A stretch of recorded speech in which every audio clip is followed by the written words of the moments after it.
Hello, everyone. Today we are interviewing Dr. Shafic. He's one of my colleagues, and he's doing his general surgery residency at McGill. Welcome, Dr. Shafic. Hello, Ruben. How are you? I'm Nice to doing see you fine. again, man. Yeah, nice to see you too. How are you doing? I'm doing great. Thank you so much. Thanks for the invite. I really appreciate it. I think what you're doing is really valuable, and it's really helping a lot of and IMGs and like other medical graduates generally. So thank you so much for doing all of this, and it's an honor to be here. Oh, thank you so much. Thank you for being here. Your experience is really valuable, and I'm sure hundreds of people will benefit from it. So let's get started. So, if you can tell me a bit about yourself, where did you do your med school? How things were back in med school? Mhm. So I was actually born and raised in Syria, in Aleppo, Mhm, and I finished my medical school from Aleppo University, which is the mhm. same university that you went to. And Exactly. basically, after finishing medical school back in 2018, I moved here to Canada with my family, and this is where all the journey started. Nice, Mhm. nice. So tell me about your journey since you arrived here in Canada. Like, I'm sure it was like a really tough process and really rigorous for you. Like, how you ended up? Like, let's start by the exams. What exam did you write? How did you prepare? What resources did you use?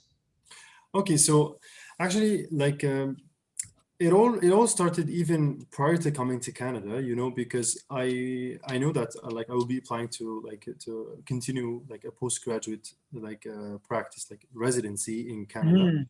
or in the States. So actually the plan started even like early in medical, like not early in medical school, I would say like middle years of my medical school. So in terms of the exams that I have taken, in terms of Canada, there was the Medical Canadian Council Evaluation exam that was required for IMGs to apply to residency. So this was the first Canadian exam that I've taken. However, as you know, the EE exam, which Mhm. was really similar to the Step 2 CK, that's the exam that they ask for for US. Mhm. So in order for me to gain time, and I found like the materials were really similar. So I've written the step two, I started by practicing and studying for the Step 2 CK. I wrote my Step 2, and then 1 week after I wrote the EE. So the exam, the evaluation exam, as you know, it has been phased out. So now you Exactly. need Yeah. the QE1 exam and the NAC-OSCE. What I really think is I was not lucky enough because you needed at that time you needed to write the EE exam, wait for the result, and then apply to the QE1. Exactly. But nowadays you can really apply straight away to the QE1 exam. So I really think it's a great thing for any internet IMG or like any medical graduate to do the Step 2 CK with the QE1. Basically, these two exams are really similar. Like the Mhm. content is like I found really similar with Mhm. mild like differences that we can talk about later on. But so basically, these are the first advice on the written exams. As per the NAC-OSCE exam, after finishing my EE exam, I've written my NAC-OSCE exam. Mhm. So also here to touch base on one important topic is the NAC-OSCE exam is really similar to the Step 2 CS. Although I haven't got the chance to write the CS because of like travel purposes, I really think anyone who can go to the States to do these exams together. So let's say finish the NAC-OSCE exam and try to book the CS at almost the same time. That will be great. So as they say, you will hit like two birds in one stone. So that's Exactly. very Yeah. important. And then but basically from my own end, I've written the evaluation exam, the Step 2 CK, followed by the evaluation exam, like almost like 1 week after. It was very similar. Mhm. And then I've written my NAC-OSCE exam, Mhm. and then it was followed by the QE1 exam. So these are the four exams that I've taken in Canada here. So in terms, you asked me also about the resources. I Yeah. think what was the best resource that I've studied from was the UWorld QBank. As you know, like Mhm. it's a very important like resource to study Yes, for I all agree. exams. I agree. Exactly. So I prepared the UWorld QBank for the Step 2 CK and Yeah. for the EE and for the qualification exam is the QE1. Yeah. These were all from the same Q bank. So the only, like, I would say some differences is, like, I read these topics that I found really expanded in in the QE1 or the E was maybe the differences in Canada and the States in terms of the screening. And each country has their own guidelines in screening, like, let's say, for disease or preventive medicine. So these I read from Toronto Notes. So these I found they gave me an idea about what guidelines they use here in Canada. So maybe that was a bit of a difference. So I think it's a good idea for anyone to touch base on these topics from the Toronto Notes resource. And this is for the and also to add on from the UWorld Step 3, I've also concentrated on some topics that I found I'm facing some difficulties with, or some weaknesses from my evaluation tests when I used to take an MBME or anything like that. If I found any gaps, I would go to the Step 3 UWorld, which is also available, the Q bank, and then I would just study the topics that I found difficulties in, which I found really helped. More questions mean more practice, and then you will be more exactly. prepared. I agree. Yes. Exactly. And then basically, so that's it in terms of the clinical exams or the written exams. As for the clinical exams, the NAC-OSCe or the preparation for the CS, the clinical skills, the USMLE clinical skills exam, I've prepared it from the first aid. So first aid CS, clinical skills textbook, which I found also a great resource. Also, I found what is more important is finding a colleague or another student who's willing to practice. Exactly, a partner. So I found this very important. Yeah, I know, Roupen, you've been in the same process, and you know how much it is important to find a partner where you can practice all day long, do scenarios together. It was really appreciative. Some people do some sort of courses, although I'm not against courses. It's always good to find other teachers Other or group to practice exactly with. other group. But I found when you have a partner, you will kind of ask your partner hey, I'm finding a difficulty with let's say the cardiovascular exams. Can you please do some sessions on? So this I found it's very flexible when you're head to head together doing exams, even on Zoom or on Skype. I find it's really important. So that's also an advice I would really give to any IMGs, just like the advice that I have taken from other IMGs who have already matched. Wow, that was really extensive, and thank you so much to be honest and give all these informations. I totally agree with you. Yes, the American and the Canadian exams are really similar, and I think we share a lot of similarities in our experience. And for the OSCE, yes, having a partner, I believe my exam, having a partner during my exam was also really helpful for me too. I totally agree with you regarding that, and thanks to our partners because we are here right now. All right, so going from the exams and leaving the exams, and let's talk about publications and research. So tell me a bit, did you have any background in publication, or did you publish before going to residency, or did you do any research? Did you get your wet? How was it? Exactly. So what is very important is, as you know, I didn't have a background back in Syria, and all with the situation, I was not able to have any research background.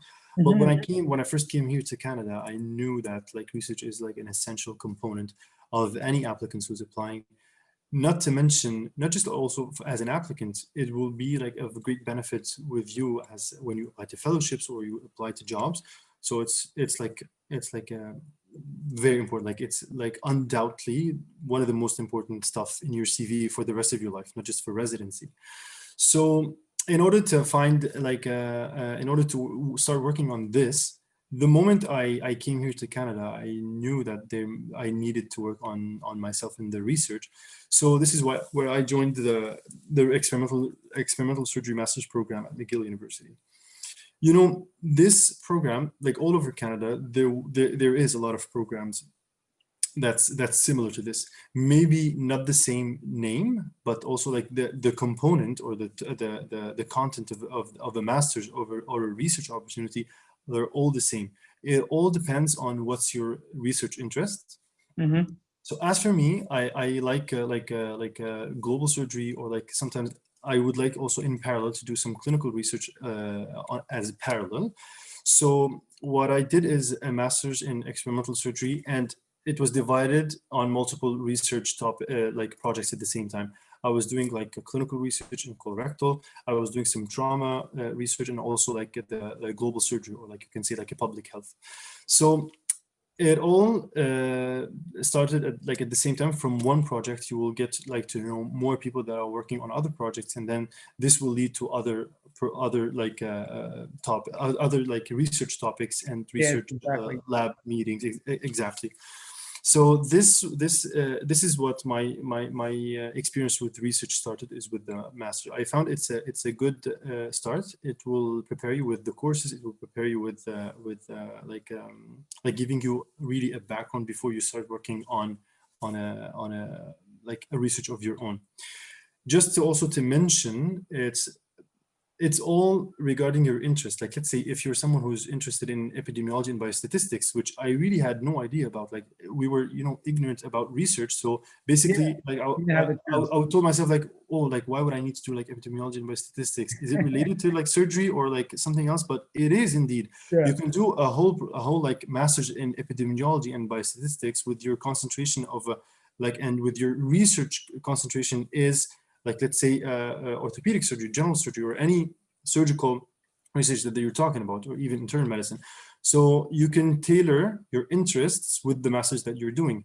Another example is like public health. You can do a master's in public health, which is very well known, and very many like centers all around the world, they offer this program. And even this can be in a surgical specialty. This can be in a any like topic that you want. It depends on like let's say finding a supervisor. Like, let's say you when you enter the masters, or when you enter like a graduate diploma, you mentioned like you try to look for someone who's doing the research of interest that you're doing, so that you do it while you're doing your masters or graduate diploma. Also, another maybe advice, or like a thing that I found in other provinces, not just in Quebec at McGill, is that they do have like let's say a graduate diploma, a master's, or like let's say, I'm not sure about research fellowships, but you can simply join like be a volunteer in a research. So exactly. it all comes to the same outcome, which is doing research. So no matter what was the meaning, whether it was a master's, a research fellowship, a research like a volunteer, or a PhD, or anything, it all comes to the same outcome. So basically, so you asked me about the program and my background in research. Now, in terms of like the publication before going into residency, unfortunately, because of the pandemic, I had with my colleagues and my lab members, we had like our research like submitted to conferences in the US. And the plan was to go and present them. However, Yeah, because of the pandemic and everything got closed, exactly. so basically what happened is you can't publish in another journal if you have submitted your article to one like conference. So what we've done, we decided we do is like to remove the publication, or like to remove the article, and then apply it next year. Hopefully we will be able to go in person.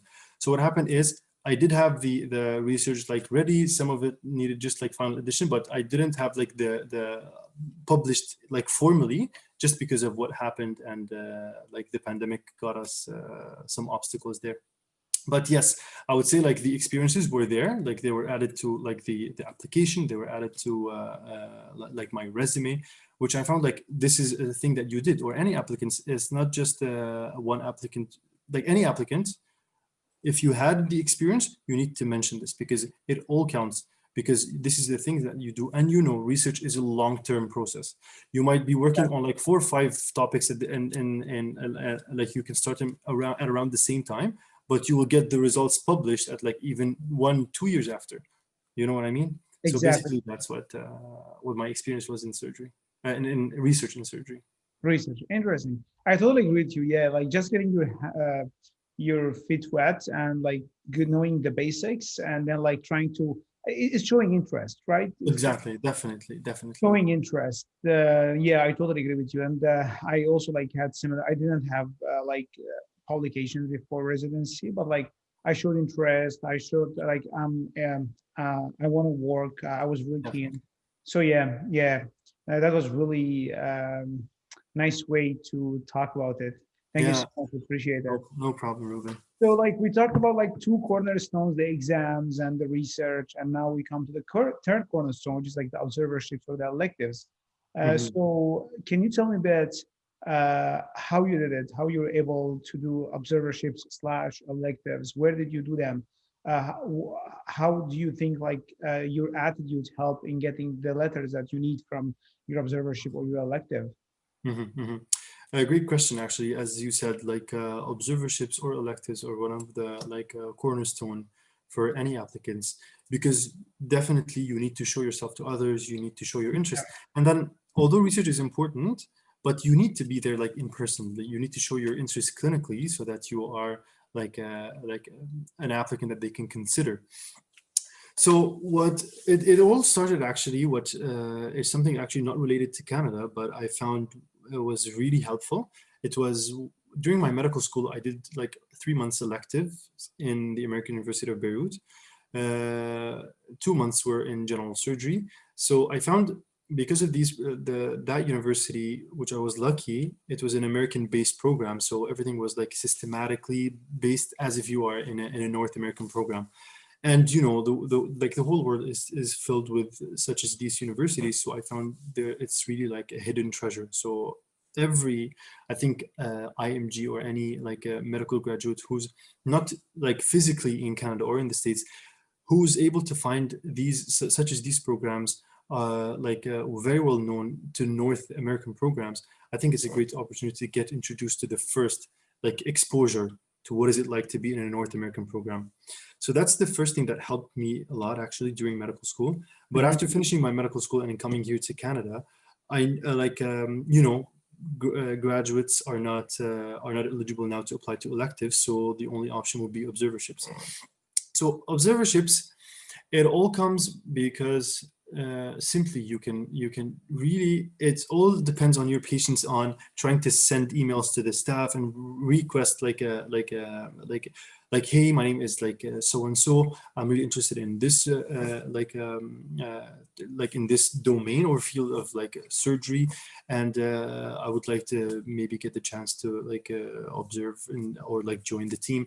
And then it's all about like requests and sending emails and like trying to see what's your interest. And yeah, so basically there isn't like a specific way. It's just about like asking for it. It's just like you need to ask for it. You need to send an email like showing your interest, like attach your CV to see, like to give them a background about yourself. I think this also helps, and by this you will be able to arrange observerships. As for my observerships, where I've done, it was at McGill University.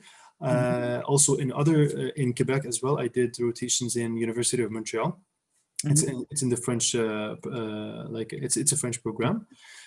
And there's also, I did a rotation in University of Toronto.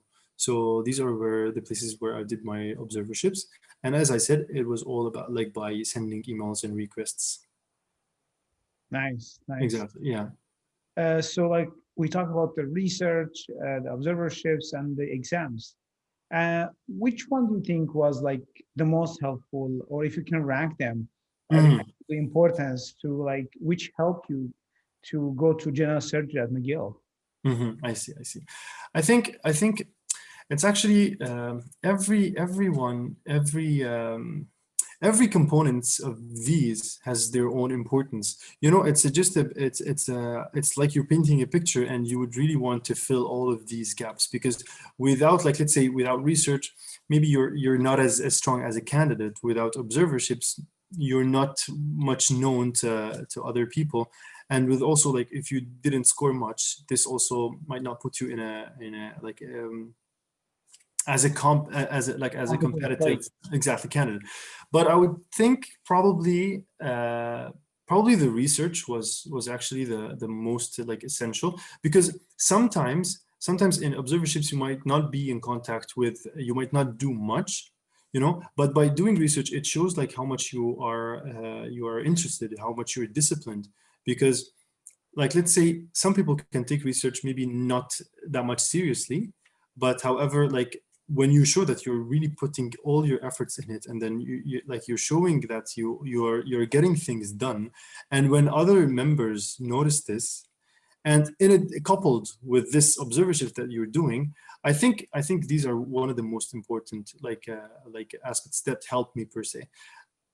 It all came after like putting a lot of hours in like into the research and going to every lab meetings that I can, and like getting things done even if I didn't have the will, you know what I mean? Like sometimes we do stuff, we are like, the research is a long process, you know, but when you force yourself to do it just to show that you're really disciplined, this also like shines a light on you. That's, oh, like maybe you are like there is more to this. And especially when you come to the clinical aspect, and then when you show your interest and your discipline as well there, these two coupled, I think these are like one of the most important ones.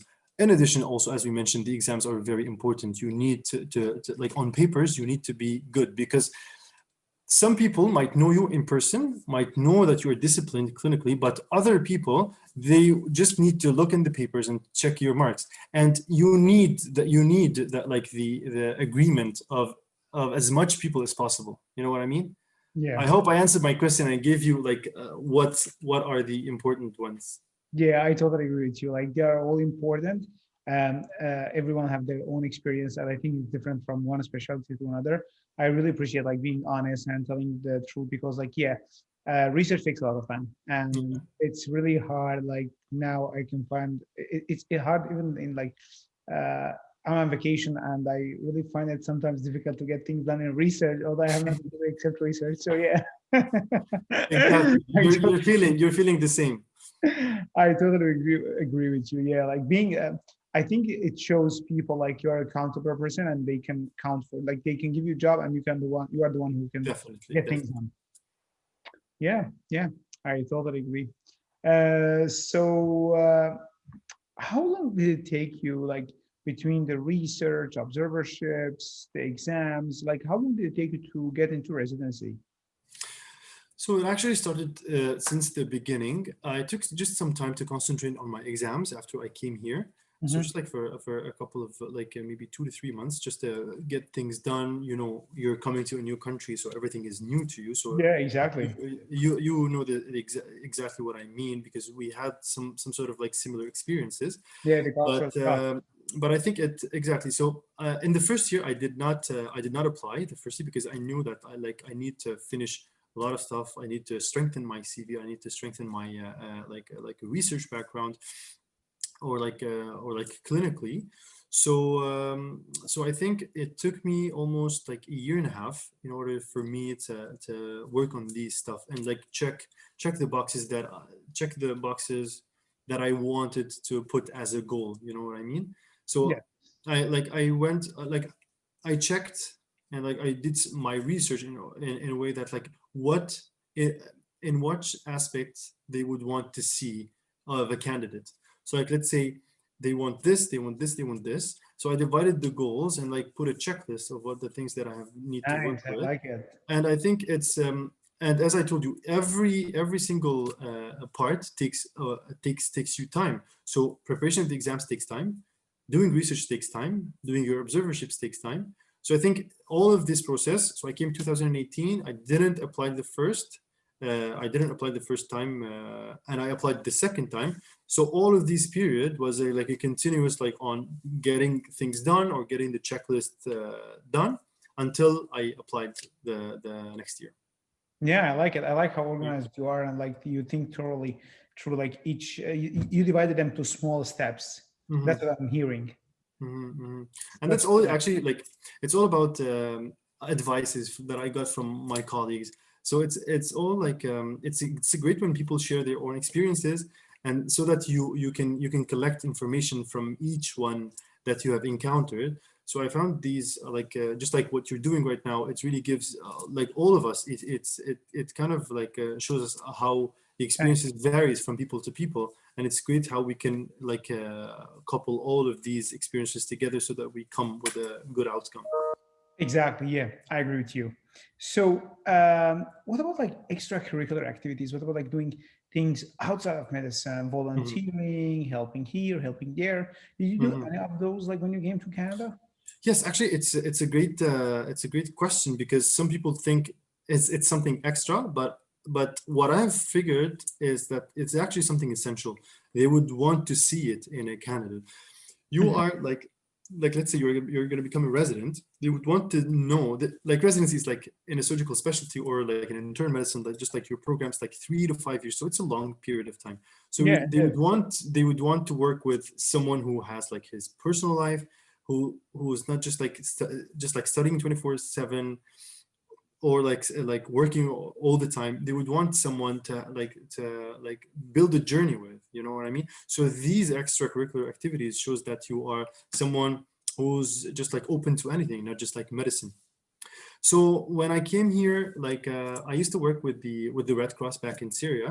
Hmm. So here also like there's like the Canadian Red Cross. They have like centers all over Canada. Hmm. So like you can seek out to see how they can help. So for me, I was able to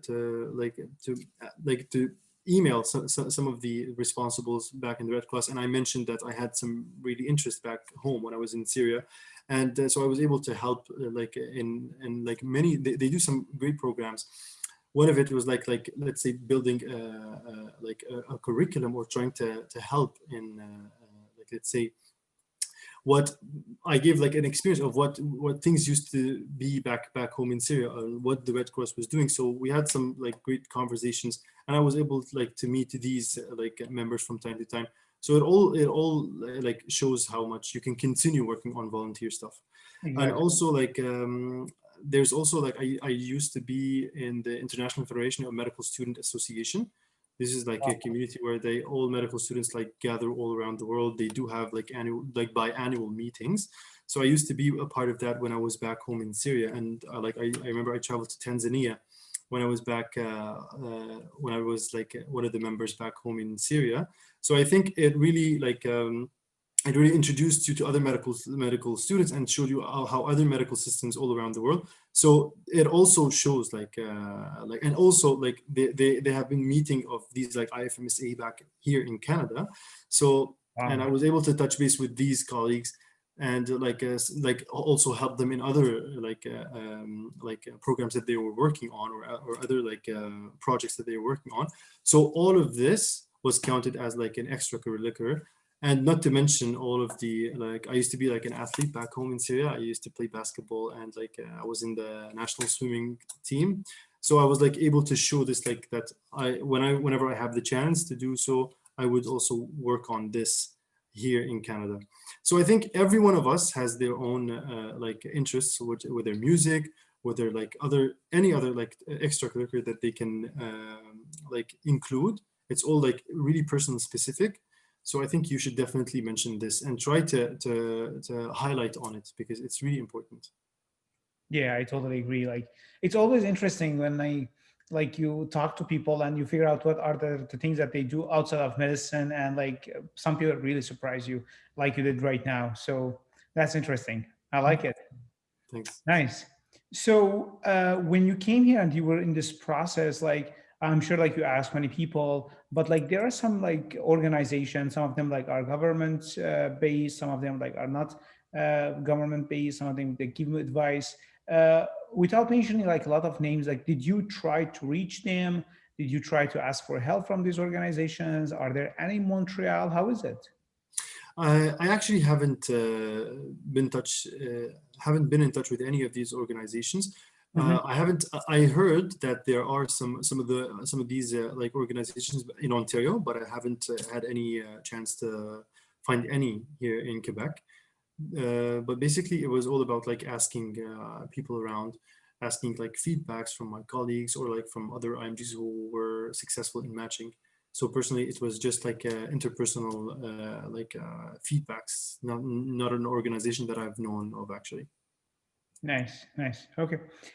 So after you finished all this, I'm sure like you end up doing many interviews. So how was like the interview season? Like, uh, how did you prepare? Whom did you talk to? What do you think helped you in your interviews? I see. That's like one of the most essential things in like in the journey of like Yeah, management, actually, exactly. The last, for any like IMG or any like CMG as well. So basically, what I found is in terms of interviews, so many people say just be yourself, or like there isn't much to prepare, but I totally disagree with this, because I really think it's all about practice. Although definitely you should be yourself, you shouldn't act or take another role or take another like or act you're someone else. That's definitely they will definitely exactly like know that you are they will filter not it. being authentic. They have interviewed like hundreds of applicants, so Exactly. definitely, like, you agree with me, of course. Thanks. So what I think it's all about practice. It's about having what I found really helpful to me is finding also a partner. So I have a colleague who applied to he applied to orthopedic surgery. So we used to have like daily meetings on Skype or on Zoom, like basically like asking the questions, like, and repeating the answers, like, okay, so give me, what do you think of this? Did I like should I how can I like enhance my answers? Yeah. And you should always, like, I have this as a like always, I remember myself with this phrase, like, always assume that the person that you're talking to knows something that you don't. So this is also very like important. Even like speaking with like taking the from any, like, from your friends, from your partner that you're practicing with, always try to ask about feedback. So what also I found also very important is put a list of questions to your colleague or your partner, and let him or her as well put a list of questions that you're not aware of. And then just like put yourself on the spot right away. Like, let's say, hey Ruben, what do you think of this and this and this question? You're not aware about this question. You don't know that Exactly. I'm asking it, but Exactly. you should. These things will happen during the interview. You can never cover all the questions that they want to ask. There will always be questions that you're not prepared for. So basically, you should practice how to be fluent in any questions that they would like to ask. So that's basically the whole idea about practicing. Also, like, I mean, basically, what's also a great advice that I got from other like colleagues before just entering the interviews was like, you really need to know about yourself. So like basically, I know it sounds maybe naive, but like I think like really brainstorming, like where like what was my past that led me to choose this, and why I'm here in this day in the interview. So basically, like, it's just like in 2 minutes after like you brainstorm all of this, you should be able to give an idea about this in 2 minutes or like 1.5 minutes. So basically, just give them an idea why you're here. Every one of us has their own story. Every one of us has their own past. So you just tell your story. Tell your story to these like interviewers. And I also think what helped me is when I was used to practice my questions, I used to type them. And also, but it's very important that typing is very different than saying. So you should practice, like, let's say, first by typing the answers so that you don't forget them. So you can type them, and then you can read through. You can erase the things that you think it's weak, and then add things up after you discuss it with a partner or your colleague, and then practice on saying them. So that's also what I found very important. And then also, I think of it as you are invited to a dinner from someone who like you appreciate, and then it's now time for you to show that you're happy and you want to thank them for this interview. So I really think that showing that you're happy, that like, thank you so much for like inviting me to this interview. This also like it shows that you're a happy candidate, like you're really appreciative of what happened to you. What's also I found important is that you really have to be confident. There's a very fine line between overconfidence and like being shy and like introverted. I really think, and of course, like you had these experiences, of course, it's when like you have to be like show confidence. You have to be you like, although anxiety or a bit of stress, it's something like it's something inevitable that will happen. We're a human being, it's a normal response. But in order for you to like direct this towards your confidence, I think it really adds a great benefit to you as a candidate. It shows like you're confident, and you're like a nice candidate to talk to, a nice candidate to work with. Even people who haven't worked with you, by giving them this impression, showing your confidence, showing you're happy, showing your authenticity, I think it's really it really helps a lot. So it's all about practice. Nice. Yeah, I totally like. I have nothing to add there. Like I agree with everything you said. Like I had really similar experience. We didn't talk about this, but like I had really similar experience, and I agree with every single word you said. Nice. So, any take-home points? Like, what would you say eventually to people who are like are trying to match? Any like important like one-liner from your experience? Mhm, mhm. Actually, like I would say, maybe I would mention the same advice that I got from one of my dear colleagues who I first met when I came here to Canada, and I was asking him the same questions that you're asking now. I was asking like, what's your advice to me? Like, I'm interested in general surgery. I want to apply here. What's your advice? And literally, I'm really passing the same message, and I hope this this also like reach people who are really like interested in this, so that it shows that we're all in this like together, you know, like you are sharing the same sensation that I've had. It's all about like having patience. It's a long journey. You should just like put like assign your goal, like the ultimate goal that you have, and spread it all like over the like, or for weekly or even daily goals. That like, let's say every day I'm going to wake up in the morning, I'm going to say like, what have I done at the end of the day? What have I done today to make me approach the ultimate goal that I'm willing, like, let's say, which is like matching in a matching here in Canada, let's say. So I think every single day spreading all of this to weekly, monthly, daily, anything that you name it. This helped a lot. There will be a lot of days of frustrations. You will Yeah. gonna think it's a very long journey. Like maybe you're not getting things done. Like it's all about like you're getting a lot of pressure from like all of these applications that are due, or all of this process. Like I have to do this, I have to write this exam, I have to do this observerships. But I really think it's worth it. I think when you look back at it, it's really interesting. I think you should. My take-home message is just enjoy the journey. No matter what happened, you matched, you didn't match, you are definitely a better person than you were before. I think you should like, I think taking the risk is really interesting. If you haven't, like if someone didn't match the first time, it's fine. Try the next year. You will be a better candidate. You will be a better person. Nice. Wow. That's inspiring. Thank Thank you you so so much. much for your time. I really appreciate it, Shafiq. Like that was really awesome. Thank you so much. Thank you so much, Ruben. I really appreciate what you're doing, and I really hope to see more and more about these interviews. I think what you're doing is great, and I'm really happy that we got to talk, and hope to see you soon. Hope to see you soon too. Take care, my friend. Okay, take care.